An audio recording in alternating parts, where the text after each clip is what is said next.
Hello, everyone. How you doing? I think, man, it's so funny. I don't know if any of you wear contact lenses, Mike, ever? I tried them and it felt like sandpaper on my eyeballs. It was terrible. Yeah, it's tricky. I mean, once you get used to them, they're great, but getting used to them. But then, so I wear two different kinds of contact lenses because it's hard when you wear just like glasses. You have to, in order to see close up, you have to, like I can wear contact lenses that can correct it so I can watch a hockey game.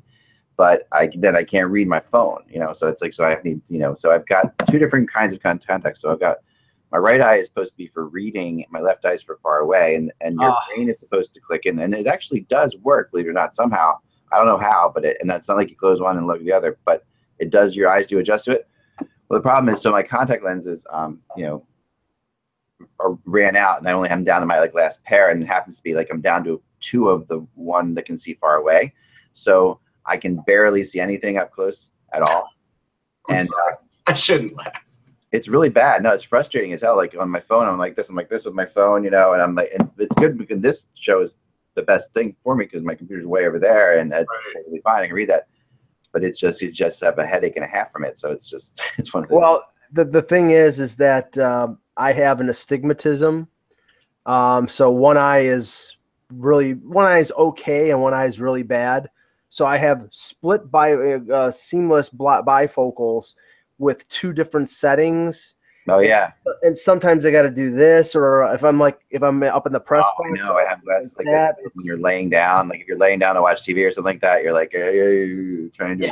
Yeah, believe me, my neck hurts from times where I've had to adjust my head just to be able to see correctly. All right, I have a theory. I'll tell you my theory. It's going to sound a little wacky. Yeah. Shocking. As we get older, we all have vision that's not 100% anymore, right? Yeah. And so certainly I can't read really small font on a prescription. If it's at the bottom of the label and it's really small, maybe if I put it in sunlight I can, but everything else I could read. And I could, if I play sports, I could still see the cover on a ball, things like that, right? Okay. And I definitely was getting close a year ago, and I felt like I saw so many people that were on the edge, and once they get glasses, their eyes sort of get lazy, and then you can never go back. Right, that's true. But I remember specifically in high school getting glasses for the first time and going to a Flyers game and being like, oh my God, I can actually see. I went to so many games where you could handle it because it's all you knew, but it just when you actually can focus in.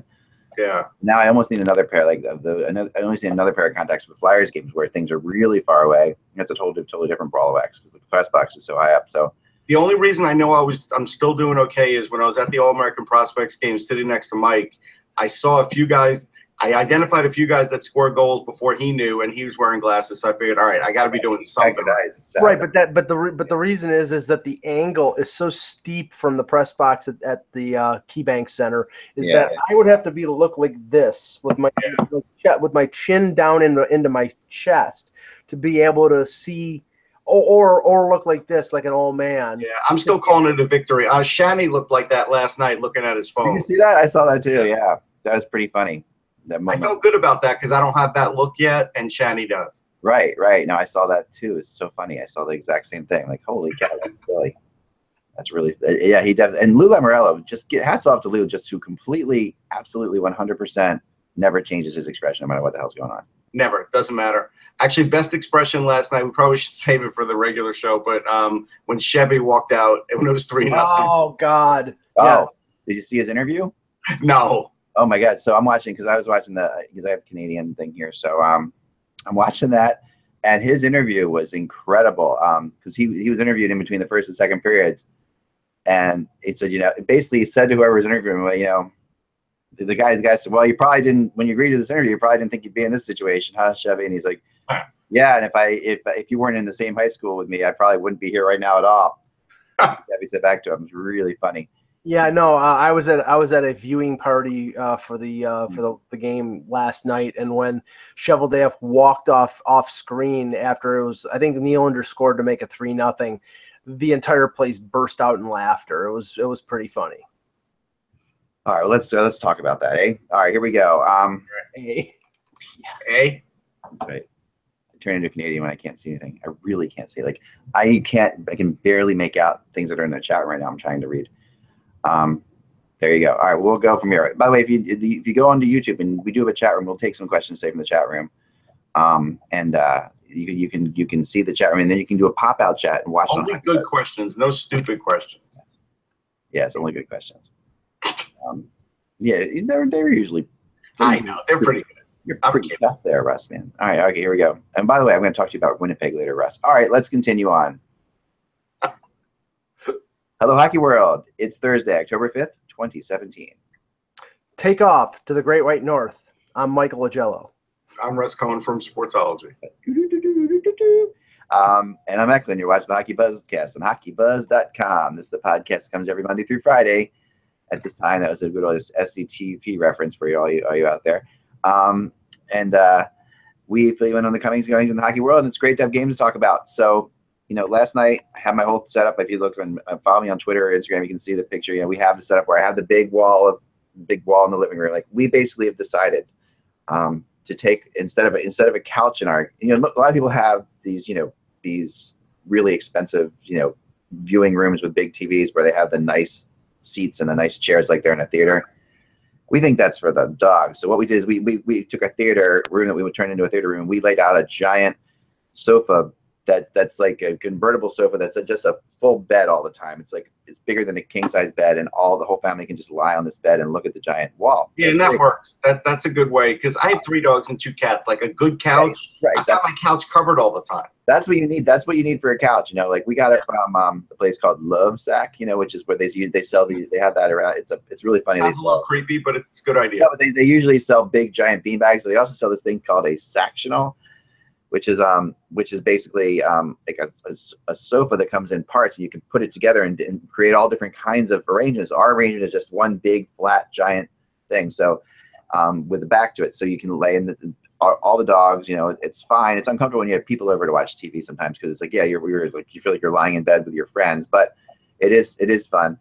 The part of watching the TV. So what we did is we had the big thing on the wall, and then we project another game onto the ceiling, which is cool, which is my favorite thing to do with my little mini projector. So I've got the Leafs and Jets up on the ceiling, and I've got the Penguins and Blues on the wall. And it was fun. I mean, except for the fact, that the Penguins Blues. I mean, did we know this game was going to start at 8:00 last night? Like, was that ever told to anybody? Well, there was. I mean, no, there was, I don't think so. Well, it was obviously not, because it was completely screwed up. Like with the whole the Flyers game was supposed to start at 10 and started at 11. People knew that there was going to be a ceremony for the banner raising. So, but they start that a little bit earlier, right? Like you start that at 6:30. Instead, they started that at like 7:15, pretty much. So it was really a mess. So, but anyway, I stepped out. It was 0-0 in the Winnipeg Jets Leafs game. I step out for 1 minute to help make some dinner for the kids. My wife's out of town. I come back, and then they're down 3, and the Leafs are up 3-0. I was really pretty crazy. So I missed all 3 of those first goals. But let's start with that one, shall we? I was really, I'm high on Winnipeg, as we talked about before, and Russ was nice enough to text throughout the game. I was just giving you updates. How great he thought Winnipeg looked. And my buddy out there who's a Flyers fan was like, I told them this is what would happen with Mason, and I and we talked about Mason. Hey, but I wasn't Mason bashing. I didn't send you a thing, right, Ek? I was. No, but I mean, I really looked like an idiot, because I sat there and said, but Mason doesn't let up bad goals, and he obviously last night let up some bad goals. Yeah, but I think that was based on bad defense. Like the thing, and that did occur to me. Sorry, Russ, that when Mike said he thought Mason didn't look good, they put up the stat about Mason's record versus Toronto, and it is horrendous.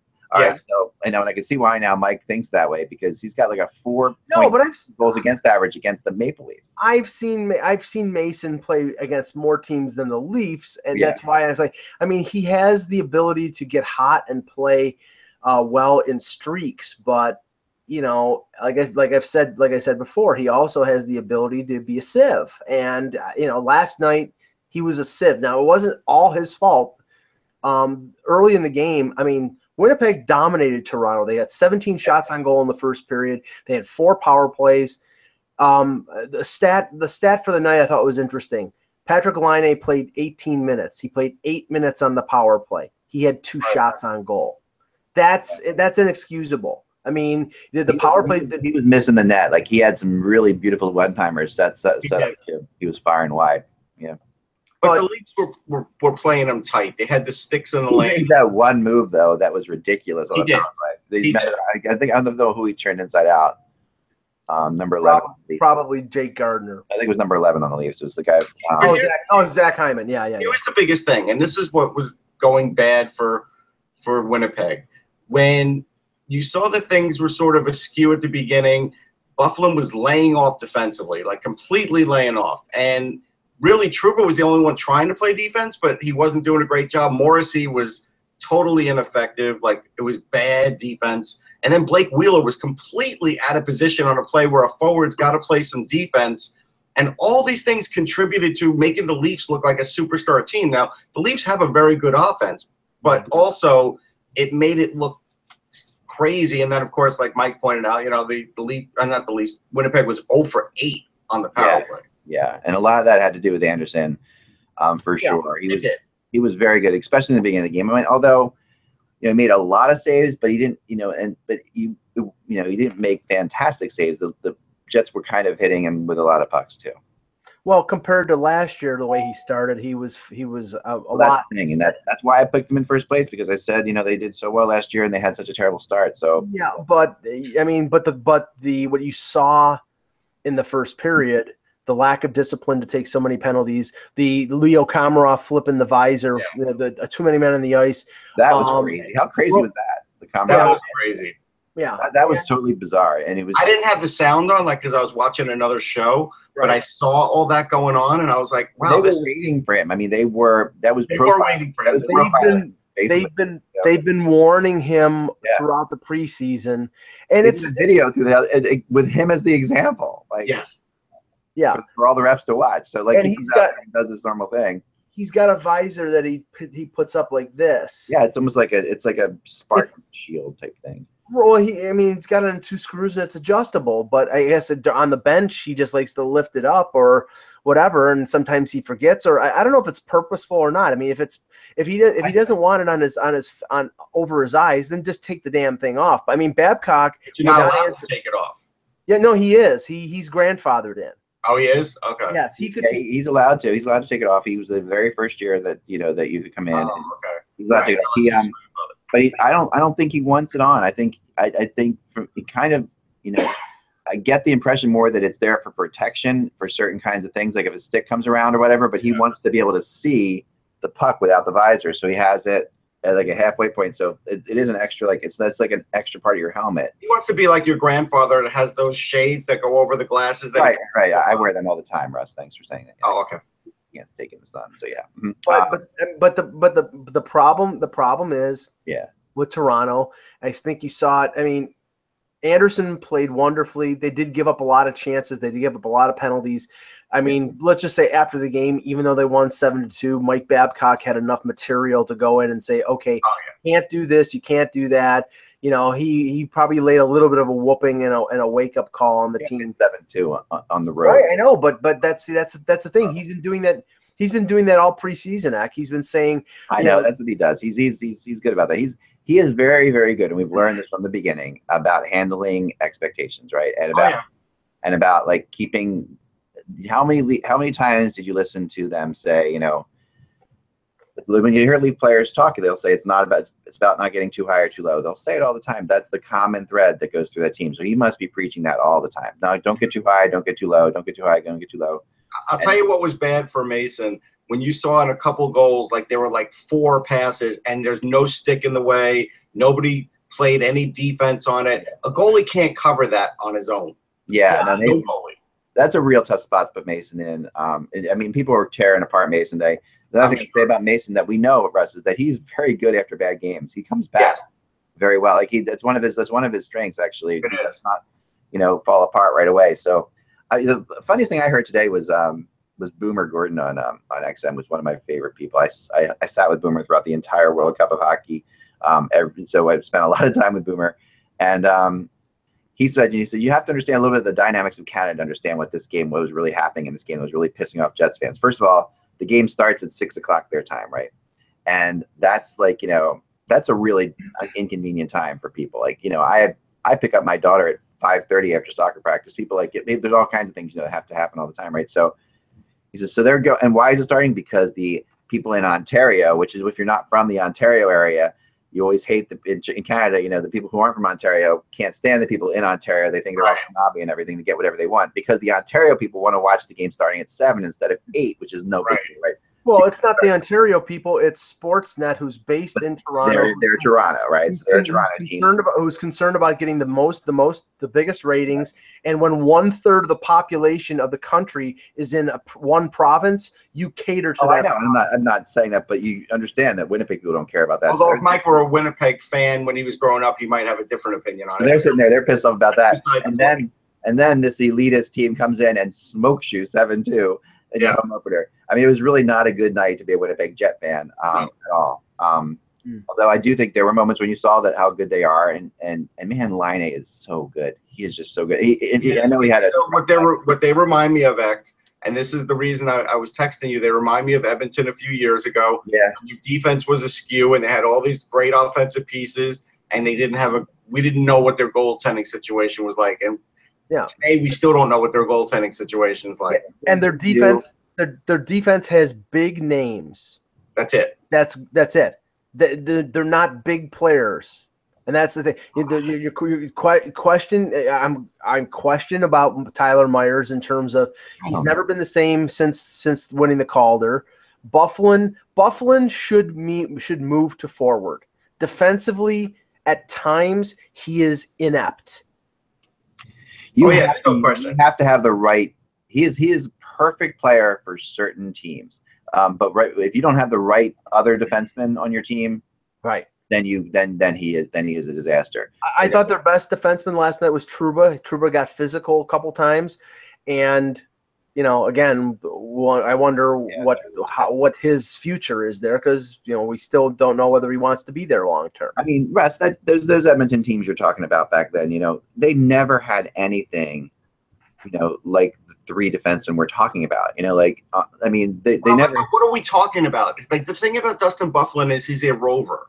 He's really not a defenseman. They never had a Trouba or a Tyler Myers. They never had. That's fine. They didn't, but the problem is Tyler Myers, like Mike pointed out, isn't Tyler Myers anymore. And so we're down to Trouba and then whoever you pair him with, it's a tough go. Like in today's NHL, you could be a terrific defenseman, but if your partner is not great, you're not going to look great most nights.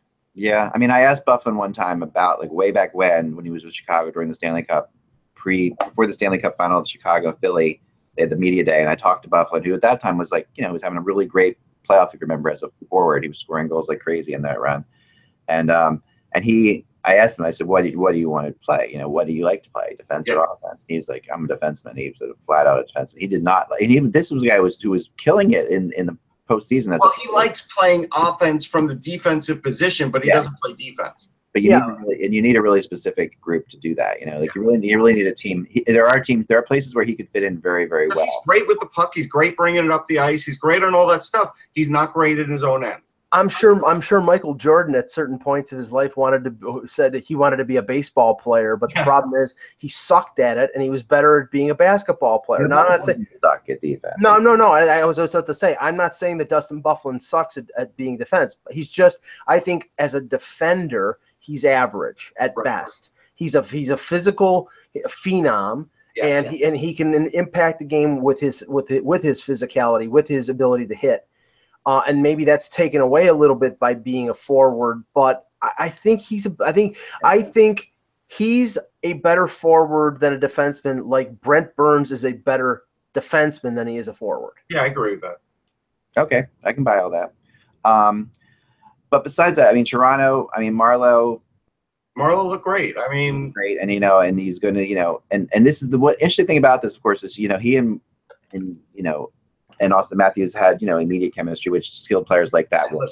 Anybody would have immediate chemistry with Austin Matthews, I think. Yeah, but just to warn you, the reason that they were out there at the same time was because it was after a penalty kill, and they had used all their forward, so they had jumbled the lines, and the line ended up being Marleau, Marner, and Matthews, the triple M line, and it resulted in the goal. I mean, they looked really good for the few seconds they were out there. Yes. I mean, Hyman has played like every shift of his life with with basically with Austin Matthews, right? So I mean, and they love him as he's the best sport checker in all of hockey or whatever was they said yesterday. But yeah, I mean, I think that so that's probably that's the left wing that you're not going to see Marleau on that. But Matthews makes players better. It's that simple. He really just does. And he had a goal, and he had a very quiet goal and 2 assists. Right. Yeah, I mean, not the 4-goal night from last year, but it was funny on Hockey Night in Canada how much they were bringing up that game where the Leafs got the 4-goal lead last year, and then they came back and this is about the same time they took the 4-goal lead last year, and it's trying to make it like but they shouldn't look at that. It's a different year. No, they're trying to keep viewers from turning to the Colorado Arizona baseball game. That's what they're. But that's not a great way to do it by saying, "Hey, the Leafs might suck any second. Hang in there." Well, yeah, right. They had a history of blowing leads last year, Russ. It's a different team. It's a different. But I was thinking the same thing. Until they prove that they can't blow leads, it's going to be in the back of people's minds. Okay. Yeah, definitely. I do have breaking news. Go ahead. Breaking news, and Helene Elliott posted this, and I got a chuckle. She said, John Stevens won't say who the starting goalie is until game time. And I wrote to her and said, that's exactly what he did in Philly. Get used, pretty much like get used to it.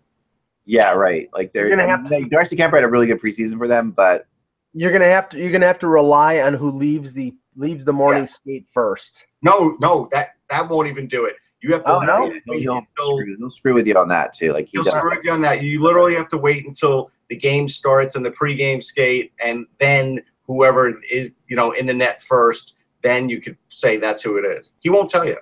Wow. Yeah. Well, just to interrupt the games from last night. And speaking of goaltenders, Calvin Pickard was placed on waivers today, which was a little bit of a surprise but it sounds like they're going to keep Subban, right? And they want to develop Subban, and I think they're putting Pickard out there. I think he's a good goaltender. I think he's not going to go through waivers. Honestly, Russ, if I was the Edmonton Oilers right now, am I not saying Laurent Boisson is? I know you just wanted that question for Russ, but I will agree with you as well. Yes. But I'm just saying he's an unsure item, Brisson. It's for sure, and I think that Pickard is a real deal. I mean, he is a good player who's been in bad situations. Hey, if I'm Colorado, I might get him back. Maybe. Well, they spent over almost $3 million on Jonathan Bernier, so probably not. But if I was to throw him in the minors, they could. I mean, if I was the Islanders, I would look at him. Yeah, well, you're just bringing up a whole new can of worms with if I was that can of worms, I would look at him if I was Boston too. Maybe. It ends up being a Subban for Pickard trade. I bet you that in a million years the Bruins would make that trade. And if I was Toronto, I'd pick him up over. I think he's a better goalie than McElhinney. Okay. And the other waiver, which to the analytics crowd in Toronto, they were all crestfallen today at the waving of staring at their calculators in misery. Yes, at the waving of Martin Marincin, that future Norris Trophy candidate. Yeah, and Cousin Eddie was especially brutal on Twitter about this. It's like, hey, we're talking about human beings here, Cousin Eddie. We I didn't see what he did. What did he do? I didn't see what he did. What did he do? I mean, he was just, this is a great day because he got cut, I don't know anything about Marincin's numbers as far as, You don't have to. There are no numbers. Extra super stat people or whatever would say. All I can tell you is that they tried as hard as they could to not play him in the playoffs last year. And they, because whenever he was out there against the Capitals, he was getting destroyed. I mean, he was really, if they had anybody else last year, I felt like the Capitals would have been in trouble. Well, there is some speculation that this might mean that Roman Polak is about to be signed, because they're down to 6 defensemen right now, and they would clear over $1 million of Marincin's contract by sending him to the minors, or maybe a team claims him if they're short on defense. Colorado. I don't think anyone's going to claim him. I think there are so many defensemen out there right now. It's just like, right now there are too many, and the season started. Yeah. You don't want to really mess up your rotation right now. Like the Flyers had Sanheim and Moran scratched last night. Those are 2 defensemen that can be top. But again, look, it's counterintuitive to what the fans want. They see that a player makes the opening night roster, so they expect them to play. But again, some guys are legitimately just there to learn a little bit and then go back. We don't know what the plan is. But here's the thing. Hackstall is always going to give the veteran a chance first. He does that, yeah. If he could put, and he didn't want 3 rookie defensemen. I think when we had this discussion early in the summer and everybody was saying it, I think he has a limit. I think his limit is 2 rookie defensemen on one pairing, and that's it. I don't think he wants 3 in there unless he's desperate. Yeah. Can we say how good Gostisbehere looked with Provorov? I mean, that combination is crazy good. Oh, yeah.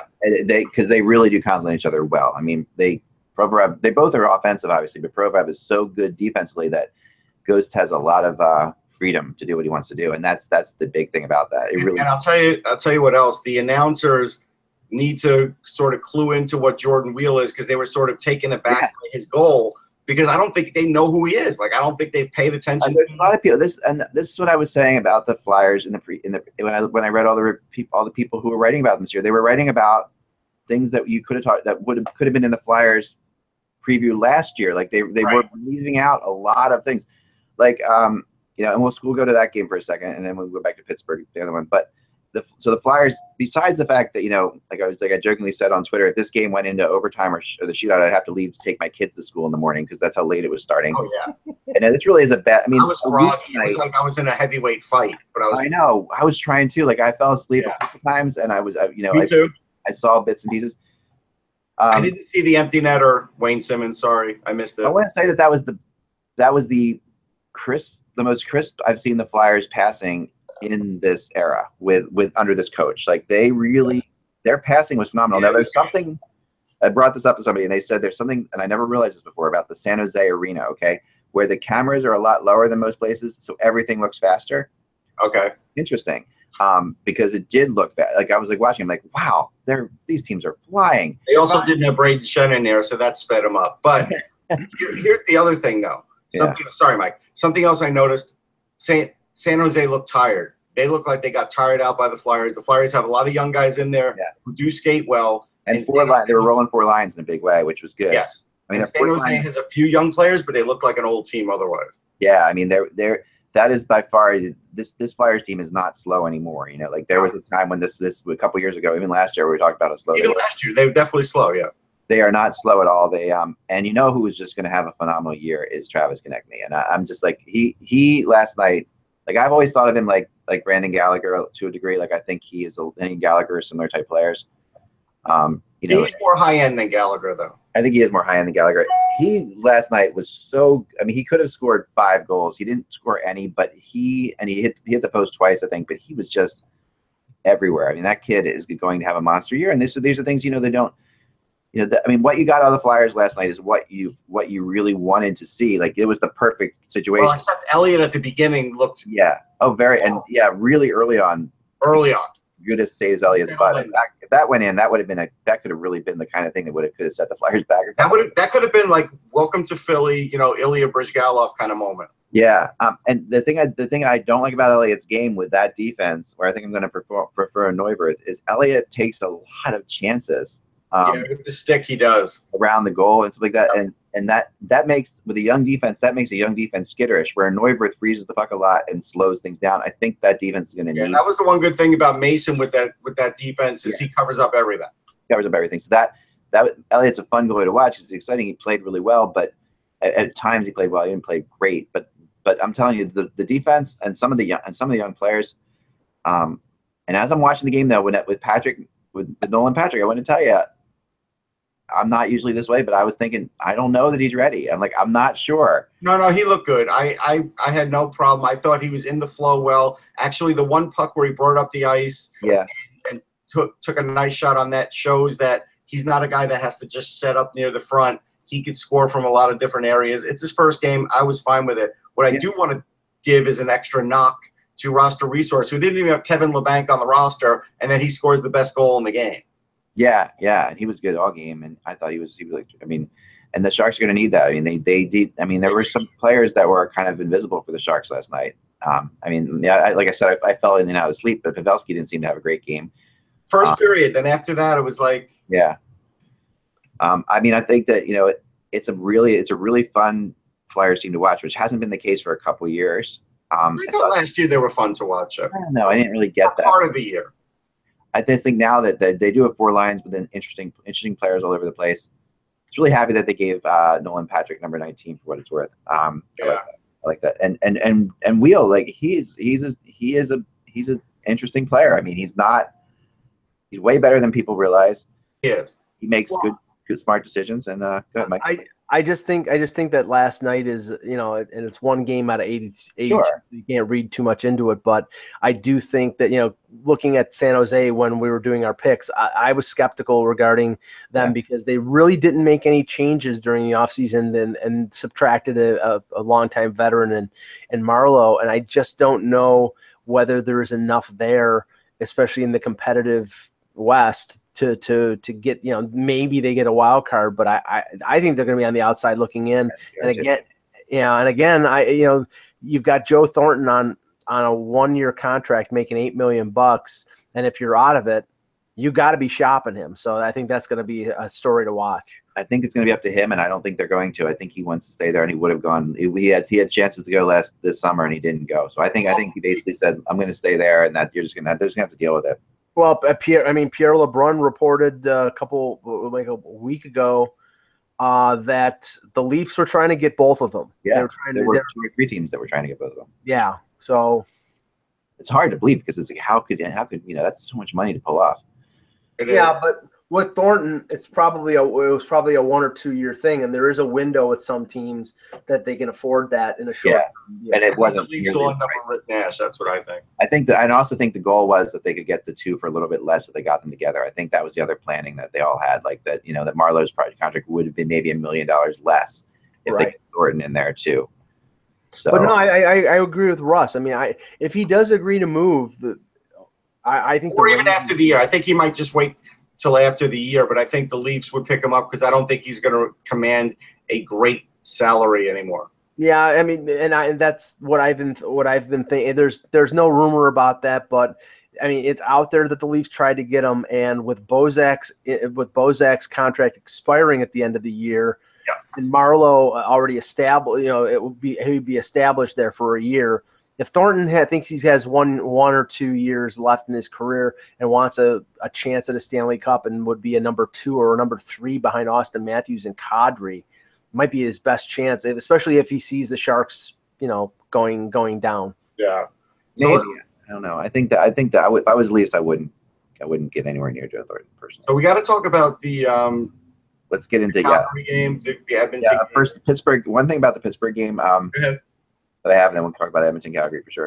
The Braden Shen goal that was allowed, the first goal of the game. I don't know if you guys saw it. Braden Shen clearly kicked the puck into the net, and they allowed it. It was the weirdest thing I've ever seen. Like I'm watching it, and and I'm saying to myself, "Oh, they're never gonna let that." And even the announcers were saying, "Oh well, he obviously kicked it in."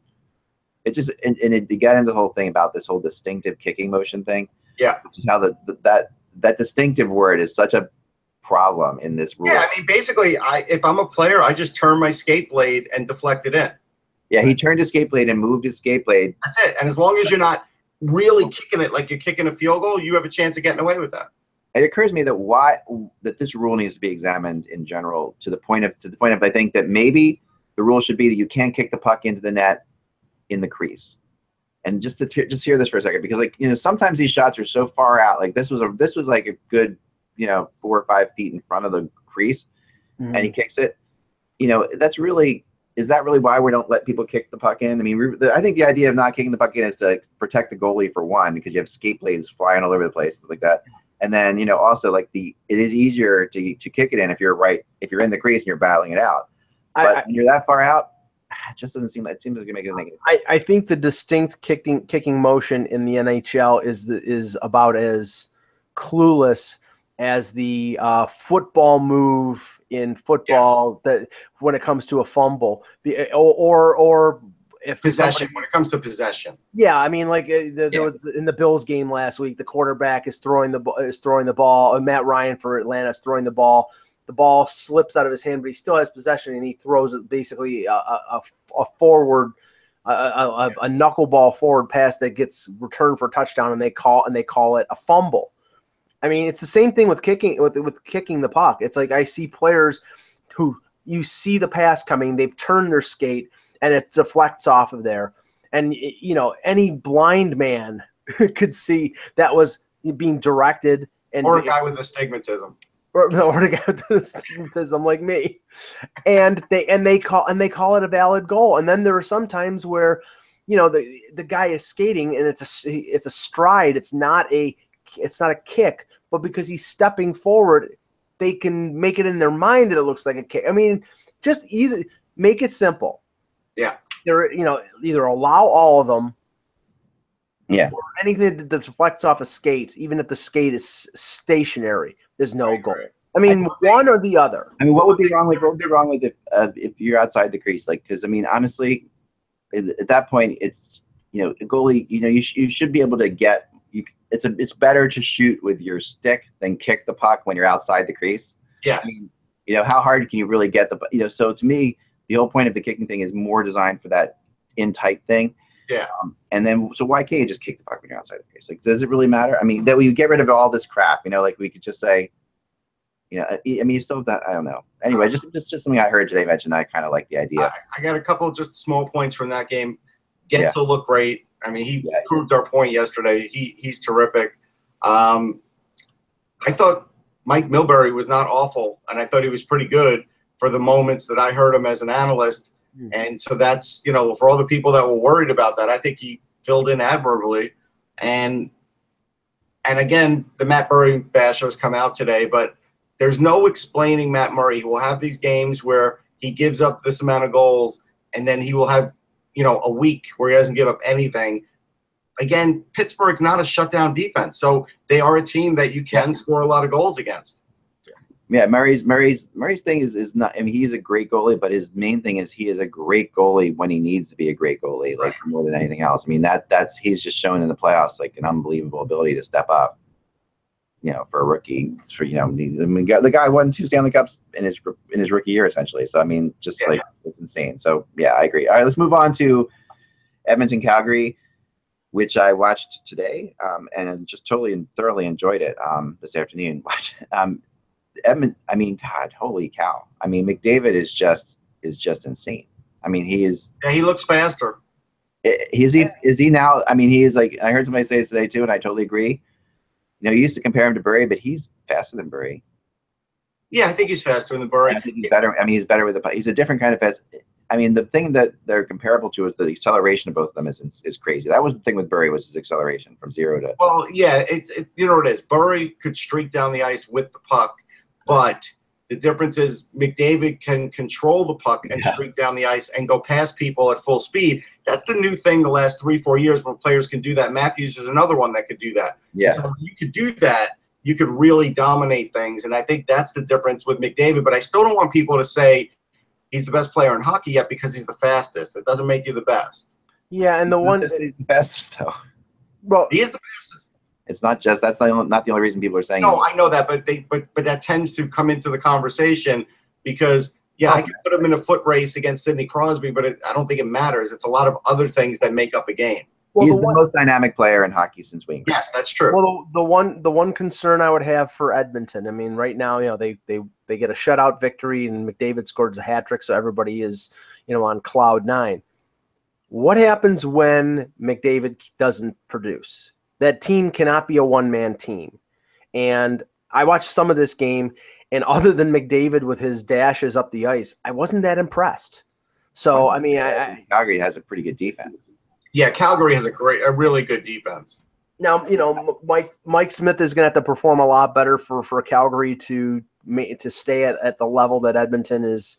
I don't think he was bad. I don't think he was bad. No, I don't think he was bad. I mean, but a couple times. I mean, he made some pretty huge saves. He did make some huge saves. But I you know, and Russ and I brought this up earlier this morning, the fact that, you know, Edmonton surprisingly retained Kailer Yamamoto, their first-round pick, you know, 18-year-old kid, blazing speed, and they put him on a line with Milan Lucic. It's like putting an anchor around his neck, and it's 7 minutes. They gave him 7 minutes, and they gave him 7 minutes. So it's like, is this another like Matthew Barzal situation with the Islanders last year, where he takes a penalty and then they limit it? I mean, if you're afraid to play him in other than certain situations, then he shouldn't have made the team. So either play him a regular shift, or here's the thing about that line, Mike, and this is what got me.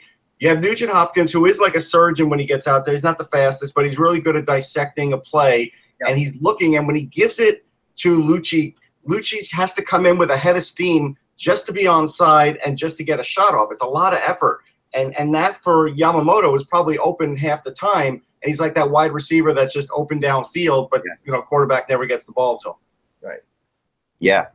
I agree. I mean, I thought it was strange. I mean, maybe you're saying that this is a lot to put a kid into that situation against Calgary on opening night. That's the only thing I thought about. He's played big games. I wouldn't even worry about that, honestly. Let's see if he gets more time in the future, like, and when he he's home and when they get mad. I mean, he was home last night, but just when he can, let's see what happens here as this plays out. I mean, I think he can play in the league. He seems like an incredibly skilled player. I just a little bit might have been the same kind of thing we talked about, with Moran and Sanheim not playing at all. I mean, I thought that there was. Hey, Melrose once upon a time was giving Stamkos that exact same amount of time, and we know how that worked out. So yeah, right. That's a good point. Yeah, McClellan's a lot safer though. He is. Yeah, I do think that there are things that concern me about Calgary in that game for sure. They were standing around watching a lot, and the offense was definitely. I mean, their focus was so much. I felt like it was so much on McDavid that their offense never got going, and they weren't really attacking. Well, it's pretty bad when all your focus is on McDavid and he scores a hat trick. So I know, and that's the case. I mean, because you can't. I mean, the way to beat a player like that, the best defense is a good offense. Sometimes, they really have to think that way, and I don't think they got enough offensive push from their defensemen. I think that was an issue. Yeah.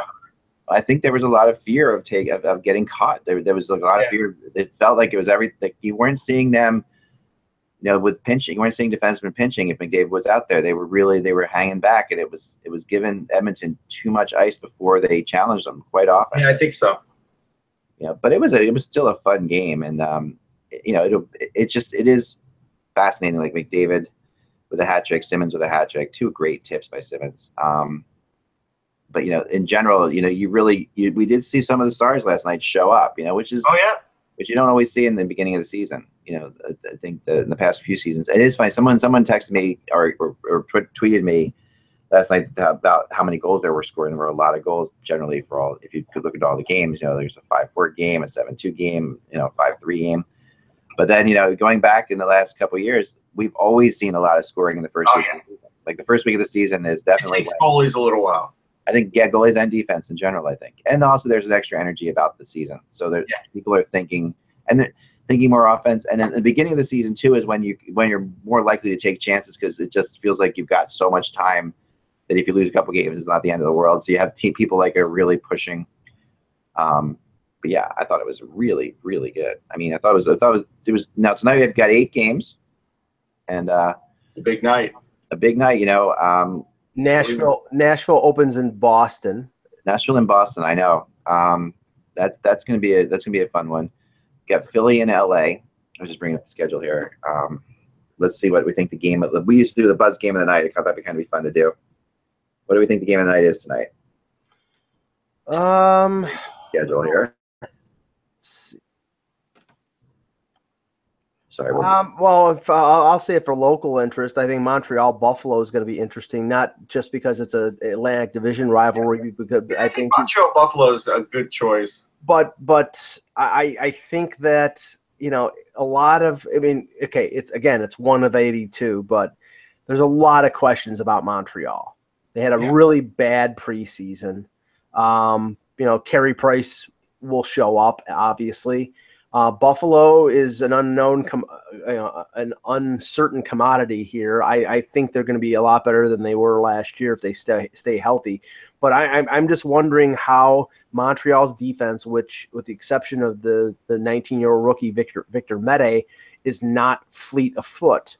Yeah. How they deal with some of the faster Buffalo forwards. I think the other game is probably Pittsburgh-Chicago. Just reputation, two teams. Reputation. Detroit opens a new arena. That'll be exciting. Yeah, I mean, one thing I thought about you kind of fun to do is like your short thing of the night and your upset of the night. So I think my short thing of the night would be the Rangers over Colorado. I think that's pretty safe. My sure thing of the night is Ranger fans will blame Mark Stahl for everything. Right. But I will take the Rangers over Colorado too. There'll probably be about 6 people there tonight, Russ, because everybody would be watching the Yankees and the Indians. Not true. They're already having like a red carpet for the Ranger game. I'm just kidding. You know what it is? Yankee Stadium's smaller than it used to be. So they can, they don't jam them in as quite as much as they used to. No, the game's in Cleveland, but that's right. Yeah, the game's in Cleveland, right? I'm just saying everybody's going to stay home and watch it on TV. Yeah, not happening. What's your upset of the night? So, upset of the night. I'm going to give you Detroit over Minnesota just because it's the opening game in that place. Usually teams get smoked when they open, and they too much emphasis put on the opening ceremonies. I'm going to disagree with that one. Yeah, no, you're right about that. It could be. I mean, I do think that the other one could possibly.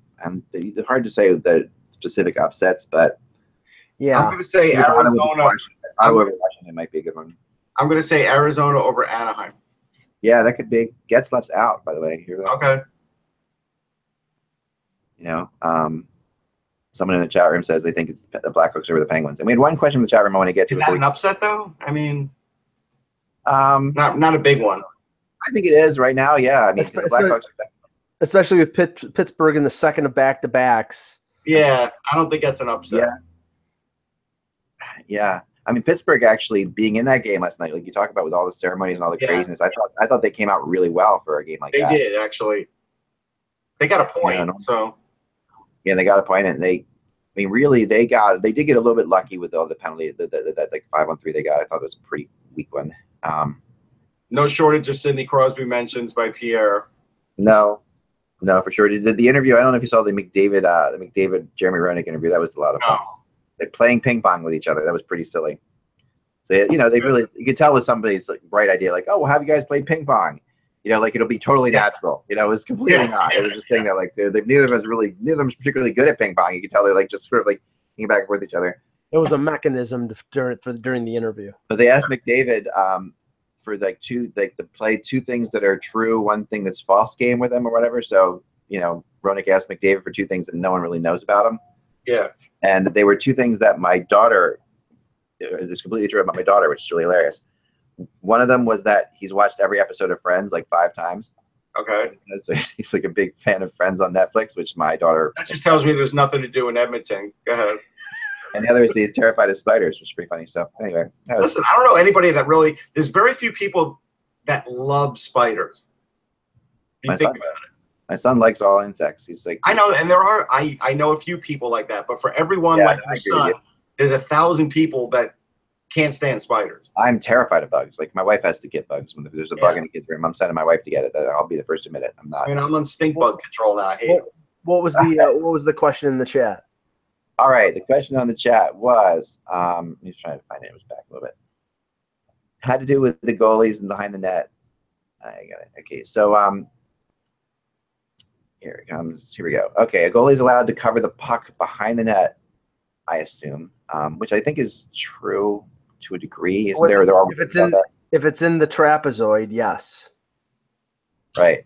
And I don't know why it doesn't happen more often. And if a player is next to him, like it could be a delay of game if he does it behind the net and nobody is around him. But if there's a player on him, he can cover it up. But if it's outside the trapezoid, if it's in the corners, then the goalie can't touch the puck there. You can't touch the puck there at all. Yeah, I think it's lame that the goalie can cover the puck up in the trapezoid. I really hate it. I do. I hate it too, and we don't see it a lot, thankfully. Yeah, I think. I mean, if you can just go behind the net and just grab it with your hand and bring it back in front of the net and cause a face-off, that should be delayed game. I just think at the end of the day, goalies are taught really not to stray from the crease anymore. Like we used to see them stray from the crease all the time when we were younger. Now they're told to just stay in the net at all costs unless they have to go back there to clear the puck. Which is weird because you would think that because goalies are better at handling the puck than they've ever been in general. Yeah. And I always thought, to me, the trapezoid should just be a place where you can't. I've said this many times. I think goalies should be able to handle the puck anywhere. It makes no sense that they can't. But the trapezoid could be where you can't check them if you want to protect the goalies. But that would be my use of the trapezoid. I got a couple of signings here. Binghamton Devils signed Tim Erickson to a PTO, and Tim Kennedy, who, if you remember, Tim Kennedy, you know, he's been around the league a bit. Buffalo native, yeah. Yeah, been around a lot. He's been around the league quite a So bit. you kind of wonder now, is this like a way for him to get back in the NHL if he starts looking good? So, you know. What team is that? Binghamton Devils, the Devils. Okay, the Devils, yeah. Yeah, the Devils are they're trying to build depth. That's what they're trying to do. Trying to trade for a defenseman. I've talked to people about that. I can see that, yeah. They're actually pursuing that. It makes sense. And there's actually been some people that have been ripping on Ray Shero for not being very good at. They think he's more of he pays more attention to his forwards and not enough defense. I don't know. He signed Will Butcher. Yeah, right. He did. So yeah, and they can claim Martin Marincin off waivers. Yeah, I don't think that'll be happening. We'll find out. Not happening. By the way, the Flyers are going with Neuwirth tonight.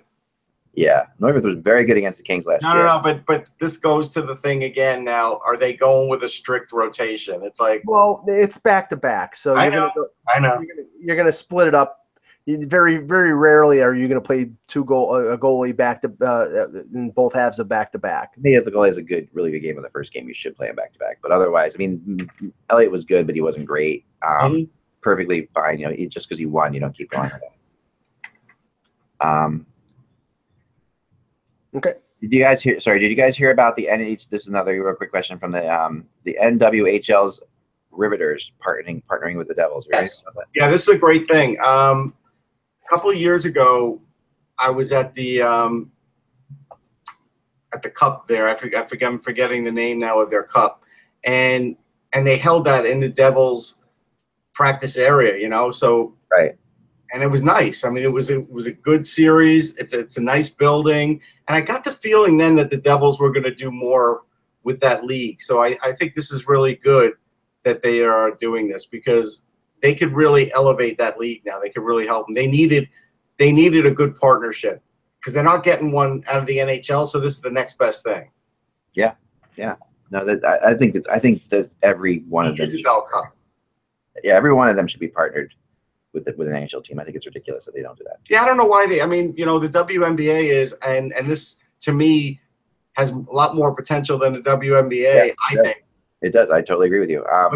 And then look, WNBA is the beginning of something that other teams will do. You know, yeah. Hopefully this will pick up, and other teams like Buffalo should definitely do it as well with their team. All right, that's all the time we have for today. Remember, if you're a fan of the show and you'd like to come by and you think that we bring something to your day, we'd love for you to go by patreon.com/hockey and support the show. You can do it for $1, a nickel, a quarter, whatever you want to do. Or you could just PayPal me $1. It's fine. I'll accept it. But it's really, more and more of you guys are doing it all the time. We really appreciate it. We'll be updating our little prizes to give out for different things shortly, because we're gonna have some new stuff to do there. But we really appreciate it. It helps keep the show alive and going, and we love doing it. So remember, without the buzz, it is just hockey. We will talk to you tomorrow.